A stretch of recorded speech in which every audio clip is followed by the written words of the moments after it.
అందరికీ నమస్కారం అండి. 2019లో వైసీపీ గెలిపే ఒక తీవ్రమైన తుఫాన్ హెచ్చరిక లాంటిది ఆంధ్రప్రదేశ్ రాష్ట్రానికి. అంటే జగన్మోహన్ రెడ్డి గారు అధికారంలోకి వచ్చిన కాడి నుంచి ఆంధ్రుల జీవనాడైనటువంటి పోలవరాన్ని ఇవాళ నిర్జీవంగా చేసేశారు. అరే, సువిశాలమైనటువంటి రోడ్లు ఉన్నటువంటి రాజధానిని ఇది వృధా, ఇక్కడ ఇంత పెట్టుబడులు అవసరమా, ఇంత పొలాలు అవసరమా అని చెప్పి అధికారంలోకి వచ్చిన కాడి నుంచి నిత్యం విషం జిమ్ముతూనే ఉన్నారు జగన్మోహన్ రెడ్డి గారు. 3 రాజధానులు నినాదాన్ని తెర మీదకు తీసుకొచ్చి అమరావతిని చంపేశారండి. అమరావతి మీద పగబట్టి ఇవాళ ఆ అమరావతిలో జరిగినటువంటి అభివృద్ధి ఆనవాళ్లన్నీ కూడా చెరిపేశారు. ఇవాళ అమరావతి అభివృద్ధిని రెక్కలు విరిచేశారు జగన్మోహన్ రెడ్డి గారు. ప్రపంచంలో ఎక్కడా జరగని విధంగా, ప్రపంచంలో ఎక్కడా జరగనటువంటి దొంగతనాలు ఇవాళ ఆంధ్రప్రదేశ్లో జగన్మోహన్ రెడ్డి గారి ప్రభుత్వ హయాంలో రాష్ట్ర రాజధాని అయినటువంటి అమరావతిలో జరుగుతున్నాయి. 3 రాజధానుల నినాదంతో ఈ గడిచిన 5 ఏళ్లలో జగన్మోహన్ రెడ్డి గారి పరిపాలన అంతా కూడా అమరావతిలో అరాచకాలు, అక్రమాలు అనే దానికి నిదర్శనండి. అరే, ఒక మినిస్టర్ గారు చెప్పారు, బుగ్గన్న గారు చెప్పారు అని చెప్పి రోడ్లు తవ్వేస్తారు, పైపులు దొంగతనం చేసేస్తారు. బాపట్ల వైసీపీ ఎంపీ గారి అనుచరులు ఎంపీ గారి కనుసన్నల్లో రోడ్లు తవ్వేస్తారు, మట్టి కంకర దొంగతనాలు చేసేస్తారు. కేవలం 3 రాజధానులు అని చెప్పి నినాదం తీసుకొచ్చి ఈ 4.5 సంవత్సరాల్లో అధికారంలోకి వచ్చాక జగన్మోహన్ రెడ్డి గారు, నేను అమరావతిని అభివృద్ధి చేయాలి, దానికి కావాల్సిన సిమెంట్, నాకు ఇవన్నీ కూడా వనరులు ఏర్పరచుకోవాలి అని చెప్పి సరస్వతి పవర్ ప్రాజెక్టుకు మాత్రం హుటాహుటీన పర్మిషన్లు తెచ్చుకున్నారు మన తాడేపల్లి ప్యాలెస్ లో ఉన్నటువంటి పెద్దలు. ఇది ఆంధ్రప్రదేశ్ లో ఉన్నటువంటి ప్రజలందరికీ కూడా తెలిసిన వాస్తవేనండి.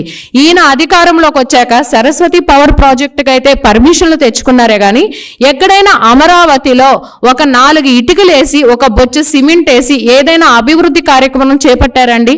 చేపట్టకపోగా ఈ అధికారంలోకి వచ్చాక ఎక్కడా కూడా లేని విధంగా, అంటే రోడ్ల మీద దొంగతనాలు జరిగినాయి అనంటే సహజంగా బైక్ దొంగతనం జరిగింది, లేదంటే కారు దొంగతనం జరిగింది అని మనం వింటాము. కానీ ఆంధ్రప్రదేశ్లో రాజధాని అయినటువంటి అమరావతిలో రాత్రికి రాత్రి రోడ్లే దొంగతనం అయిపోతాయండి, రోడ్లే మాయమైపోతాయి అన్నమాట.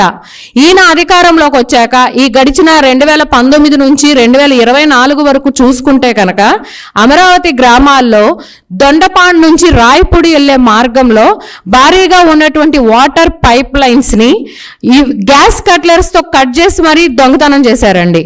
అలానే నెక్కల్లు ప్రాంతంలో గత సంవత్సరం ఐరన్ ప్లేట్స్ దొంగతనం చేశారు.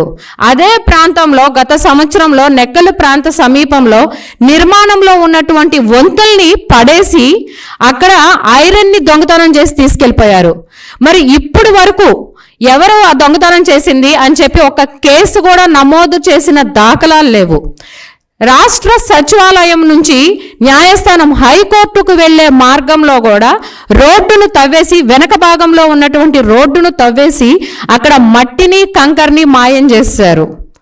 ప్రతిరోజు కూడా వార్తల్లో అభివృద్ధి దాఖలాలు లేకపోగా ఈ దొంగతనాల గురించి మాత్రం నిత్యం అమరావతి వార్తల్లో నిలుస్తూనే ఉందండి.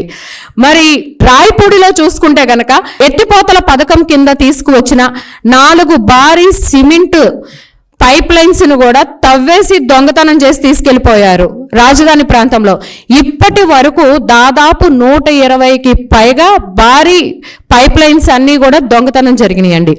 ఉద్దండ్రాయపాలెం, సాక్షాత్తు ప్రధానమంత్రిగా మోడీ గారు అమరావతికి శంకుస్థాపన చేసింది ఉద్దండ్రాయపాలెంలో ఉండి.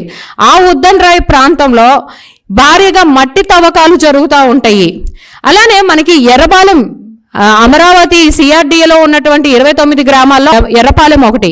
ఎర్రపాలెం నుంచి విడ్డి యూనివర్సిటీకి వెళ్లే మార్గంలో గత ప్రభుత్వంలో చంద్రబాబు నాయుడు గారి ప్రభుత్వ హయాంలో 60 అడుగుల రోడ్డు, డివైడర్తో కూడుకున్నటువంటి సిమెంట్ రోడ్డుని నిర్మిస్తే జగన్మోహన్ రెడ్డి గారు అధికారంలోకి వచ్చాక ఆ మార్గం మధ్యలో ఒక వంతెన నిర్మాణం జరుగుతుందండి. అక్కడ రోడ్డుని తవ్వేసి రోడ్డు అడుగు భాగాన ఉన్నటువంటి కంకర్ని, డస్ట్ని, గ్రావెల్ని దొంగతనం చేశారు వైసీపీ అండ్ కో వాళ్ళు.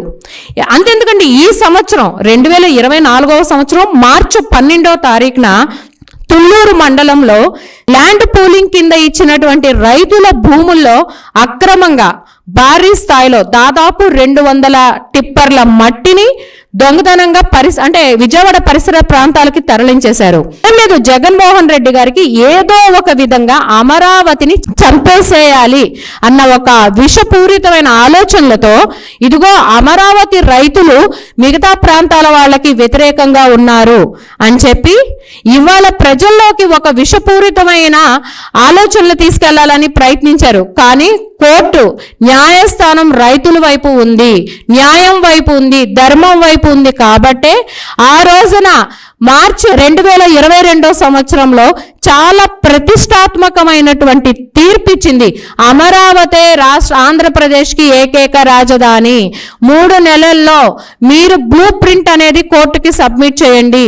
6 నెలల్లో రైతులకు కేటాయించిన ఫ్లాట్లు డెవలప్ చేసి అప్పచెప్పండి అంటే ఇవాళ హైకోర్టు తీర్పుని సవాల్ చేస్తూ సుప్రీంకోర్టులోకి వెళ్ళారు. ఇబ్బంది ఏం లేదండి, రాబోయే రోజుల్లో అమరావతి రైతులు విజయం సాధిస్తారు. ఖచ్చితంగా మీకు హైకోర్టు లెంపగా వేస్తే సరిపోలేదు, సుప్రీంకోర్టు నుంచి కూడా మీరు మొట్టికాయ తినడానికి సిద్ధంగా ఉండండి. రాబోయే రోజుల్లో ఖచ్చితంగా మళ్ళీ నారా చంద్రబాబు నాయుడు గారే ఈ ఆంధ్రప్రదేశ్కి ముఖ్యమంత్రి అవటం తథ్యం. ఏ ముఖ్యమంత్రిగా చంద్రబాబు నాయుడు గారి చేతుల మీద అమరావతి మహానగరం పురుడు పోసుకుందో మళ్ళీ అదే ముఖ్యమంత్రి హోదాలో నారా చంద్రబాబు నాయుడు గారి చేతుల మీదగానే అమరావతి నిర్మాణం చేపడతారు. అమరావతి నిర్మాణం పూర్తి చేస్తారు.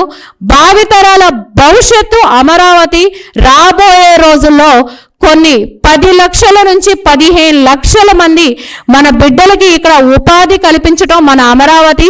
ఆంధ్రుల జీవనాడి అమరావతి.